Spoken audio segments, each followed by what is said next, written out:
Next panel question from Orlando Ramirez. Gentlemen, a recent 2006 census report showed that 47.5% of Riverside's population is Latino. What steps will you take to assure that city government reflects the population of the city in both appointed and elected positions? Okay. This goes to Mr. Gage. 90 seconds. Well, we have a city have begun that. Have we been successful? Not really. It's very difficult to go out and get people who have not been involved in government to step up and say, okay, I want to be on a board or commission, or I want to do whatever it may be. Part of what I do is, as I said, I walk the neighborhoods. I've been doing it for over 4 years. When I find especially a Latino or Latina that shows any interest, I send them a board and commission form. I try to talk to them. I try to integrate them into the city-wide system. Sometimes starting with the city is not where you want to start. Trying to get them involved in a community-based organization is a really good way to get your feet wet.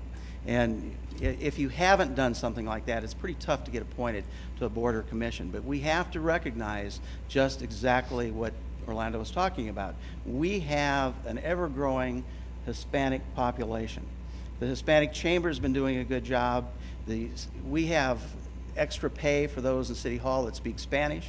We use that all the time, and it's something we have to do. But we have not really been able to fully capture the hearts and the minds of the Latino community within the area. And it's going to take a lot of work. I know Pete almost ran against me, and that's what I'm looking for. We need to create another whole generation of leadership that's coming from the majority, basically, of our population. And it's just a real difficult problem, but we, as a city, are making every effort possible. Thank you. And Mr. Bailey. One of the reasons why I'm running is to get my generation more actively involved in the community, in the city, in public affairs. This is an easy one for me because as an educator, I see the need amongst the next generation of Riversiders to get more involved. And what I do in my classroom is have them serve at least 10 hours of community service through the semester. When they go out and work in nonprofits or for government entities, they open their eyes. And with the Latino population in the schools that reflects the population you're talking about, that's where it starts, in the schools, in the universities, including interns into the system, plugging them in downtown, into the government, into the nonprofits and community-based organizations. That's where it starts, with the Riverside Youth Council that is doing a great job of getting kids more involved with the Multicultural Youth Festival downtown. I think that's a brilliant piece that we can build upon and just become energized about.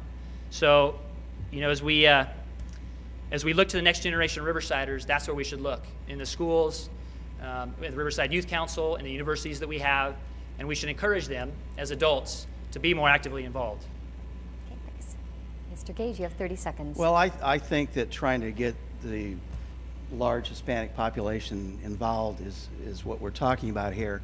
And I'm working on a personal project, and that's my grandson, Alexander Ortiz. He is a destined guy to be president of the United States someday, and that's what we have to do. We have to nurture them from a family to get them to start running for city council or school board or whatever. And my grandson understands that it's his obligation to be involved, and he's a good student. And I hate to pick on him, and I know he's going to be mad at me that I even said anything, but I live it.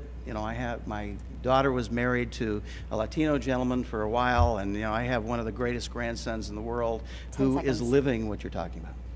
Thank you. Mr. Bailey, 30 seconds. I appreciate the involvement of the Latino population right now. I've been working with Marissa Yeager and Ophelia Valdez Yeager in some of the projects that they have going on in the city, and I look forward to working along their side, continuing on for the next 30 years that I'm going to be around serving Riverside.